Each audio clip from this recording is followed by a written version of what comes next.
Look at the air around you. It hasn't changed. The physics of the atmosphere are the same, and the speed of light remains constant. Yet the smartphone in your hand is suddenly pulling down data 100 times faster than it could a decade ago.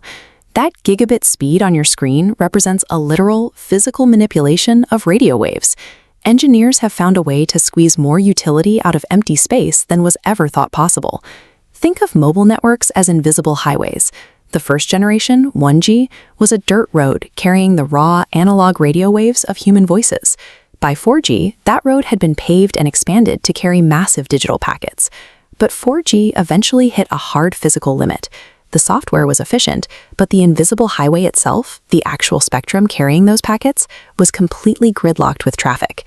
To break that gridlock, engineers had to confront a mathematical wall known as the Shannon-Hartley theorem.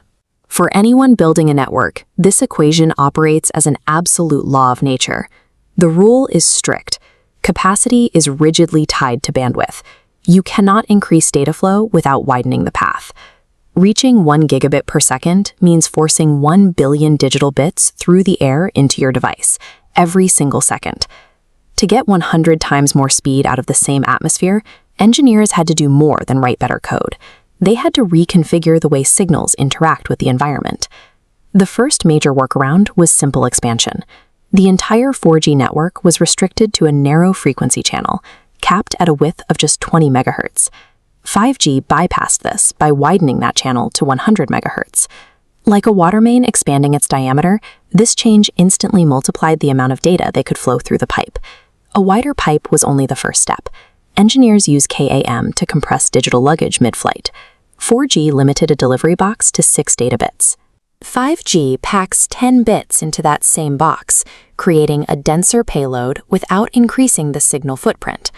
By combining a wider physical path with tighter digital packing, engineers forced the same air to carry an exponentially heavier load.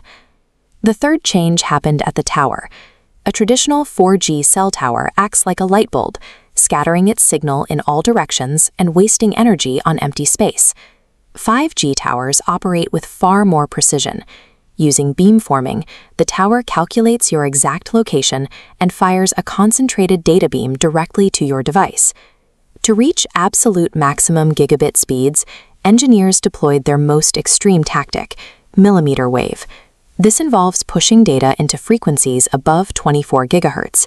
But at this frequency, physics sets a trap. The waves are so fragile that the oxygen molecules in the air will literally absorb the signal before it travels more than a few hundred feet. To maintain these fragile signals, companies had to change their entire infrastructure strategy.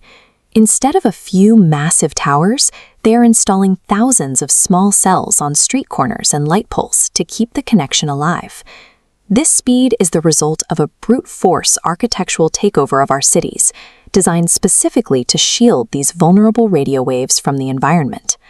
5G is the result of years of research into the optimization of time, space, and frequency. This is only the beginning. Engineers are already working on 6G, moving into even higher spectrums to find the next generation of speed. But as our cities become saturated with these precision beams, each one physically mapped to our specific location, it raises a new concern.